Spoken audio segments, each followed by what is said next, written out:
नमस्कार दोस्तों अगर आपको भारत और साउथ अफ्रीका के बीच खेला गया दूसरा और सबसे रोमांचक वनडे मुकाबला पसंद आया हो तो इस वीडियो को आप लाइक जरूर करें। इस वीडियो का लाइक टारगेट 400 लाइक है, तो इस वीडियो को आप दिल से लाइक जरूर करें। दोस्तों, भारत और साउथ अफ्रीका के बीच खेली जा रही 3 मैचों की वनडे श्रृंखला के दूसरे और सबसे महत्वपूर्ण वनडे मुकाबले में फिर एक बार क्रिकेट इतिहास की 2 सबसे बड़ी टीम एक दूसरे से भिड़ी। इस बार केएल राहुल की भारतीय टीम के सामने ईडन मार्करम की साउथ अफ्रीका की टीम खड़ी थी।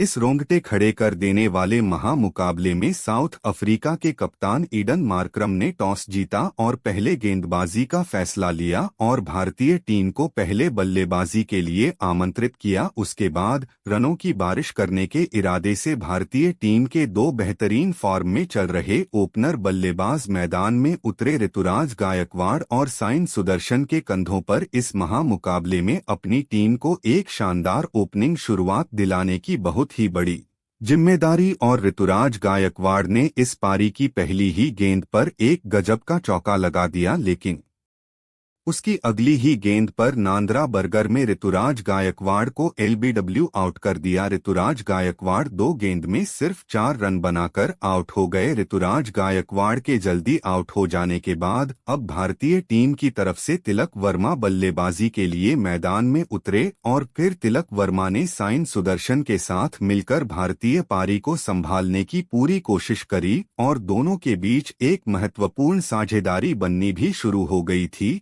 लेकिन यह साझेदारी भी ज्यादा देर तक नहीं चल पाई और पारी के 12वें ओवर में नांद्रे बर्गर ने भारतीय टीम को दूसरा बड़ा झटका दे दिया और सेट हो चुके तिलक वर्मा को बैरन हेनरीज के हाथों कैच आउट कर दिया। तिलक वर्मा 30 गेंद में सिर्फ 10 रन बनाकर आउट हो गए। भारतीय टीम अब बड़ी मुसीबत में थी, लेकिन अब मैदान पर कप्तान केएल राहुल उतरे थे और फिर यहां से साइन सुदर्शन और कप्तान केएल राहुल ने भारतीय पारी को संभाला और एक महत्वपूर्ण साझेदारी खड़ी करना शुरू कर दिया। नौजवान साइन सुदर्शन इस मुकाबले में गजब के फॉर्म में नजर आ रहे थे। साउथ अफ्रीका की गेंदबाजी इस मुकाबले में भारतीय बल्लेबाजों को बार बार मुश्किल में डाल रही थी, लेकिन इसके बावजूद यह साझेदारी भारतीय टीम के लिए सबसे महत्वपूर्ण साझेदारी साबित हो रही थी। और फिर इसी बीच साई सुदर्शन ने अपना लगातार दूसरा इस वनडे सीरीज का अर्धशतक पूरा कर लिया। साई सुदर्शन और कप्तान केएल राहुल ने भारतीय पारी को 114 रनों तक पहुंचा दिया था, लेकिन फिर गेंदबाजी डालने आए लिजर्ड विलियम्स ने अर्धशतक लगाकर बल्लेबाजी कर रहे साइन सुदर्शन को हेनरी क्लासेन के हाथों कैच आउट कर दिया। साइन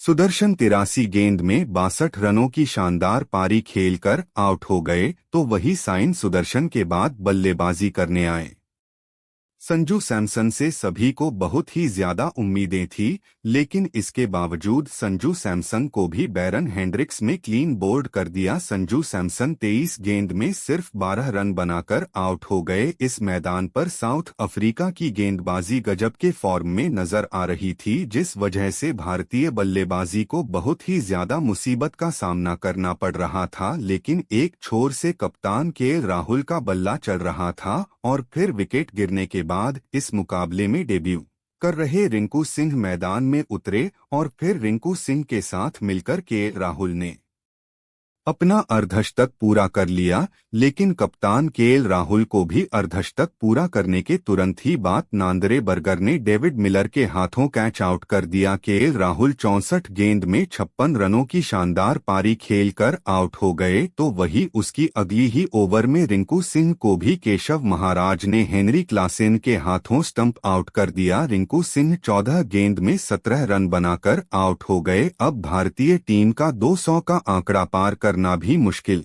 लग रहा था, लेकिन ऐसे में भारतीय गेंदबाजी ने हार नहीं मानी और अपने बल्ले से कमाल दिखाते हुए शदीप सिंह और आवेश खान ने अंत में कुछ बड़े शॉट खेले और इसी के चलते भारतीय टीम ने 211 रनों का लक्ष्य साउथ अफ्रीका की टीम के आगे रखा। उसके बाद भारतीय टीम से मिले 212 रनों के लक्ष्य का पीछा करने साउथ अफ्रीका के दो दिग्गज ओपनर बल्लेबाज मैदान में उतरे। रेजा हेंड्रिक्स और टोनी डी जॉर्जी के कंधों पर इस महामुकाबले में अपनी टीम को एक विस्फोटक ओपनिंग शुरुआत दिलाने की बहुत ही बड़ी जिम्मेदारी थी, लेकिन साउथ अफ्रीका की इस ओपनिंग जोड़ी को पता था कि भारतीय गेंदबाजी शुरुआत में विकेट लेने में माहिर है, जिस वजह से इन दोनों ने साउथ अफ्रीका को धीमी शुरुआत दिलाई, लेकिन साउथ अफ्रीका का एक भी विकेट भारतीय गेंदबाजी को लेने नहीं दिया। दोनों ही खिलाड़ी धीरे धीरे एक सबसे महत्वपूर्ण साझेदारी अपनी टीम के लिए बना रहे थे,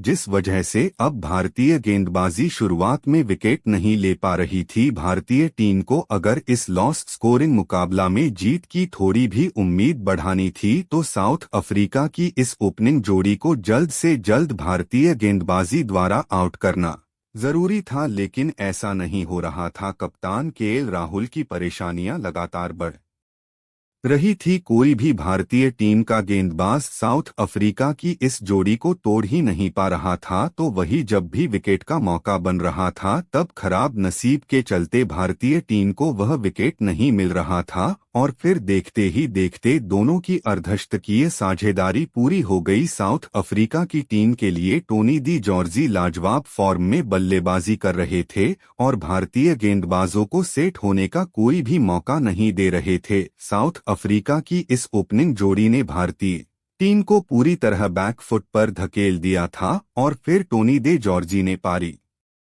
के 18 ओवर में अपना अर्धशतक भी पूरा कर लिया। दोनों की साझेदारी की वजह से साउथ अफ्रीका की बल्लेबाजी पूरी तरह भारतीय गेंदबाजी पर हावी हो चुकी थी और फिर इसी बीच दोनों ने अपनी 100 रनों की महत्वपूर्ण साझेदारी भी पूरी कर ली। भारतीय टीम के हाथ से यह मुकाबला निकल चुका था। अब कोई चमत्कार ही यहां से भारतीय टीम को इस मुकाबले में जीत सकता था, लेकिन दूसरे छोर पर बल्लेबाजी कर रहे रेजा हेंड्रिक्स ने भी अपने इस मुकाबले में शानदार 50 रन पूरे कर लिए। साउथ अफ्रीका की इस ओपनिंग जोड़ी ने अपनी टीम के लिए इस करो या मरो वाले महामुकाबले में 130 रनों के ओपनिंग साझेदारी स्कोर बोर्ड पर लगा दी थी, लेकिन फिर सेट हो चुके रेजा हेंड्रिक्स को अर्शदीप सिंह ने मुकेश कुमार के हाथों कैच आउट कर दिया। रेजा हेंड्रिक्स 81 गेंद में 52 रन बनाकर आउट हो गए, लेकिन अब देर हो चुकी थी। भारतीय गेंदबाजी के हाथ से यह मुकाबला निकल चुका था। विकेट गिरने के बाद अब राशि वेंडर दुष्यंत मैदान में उतरे, लेकिन दूसरे छोर पर अभी भी टोनी डी जॉर्जी मैदान में मौजूद थे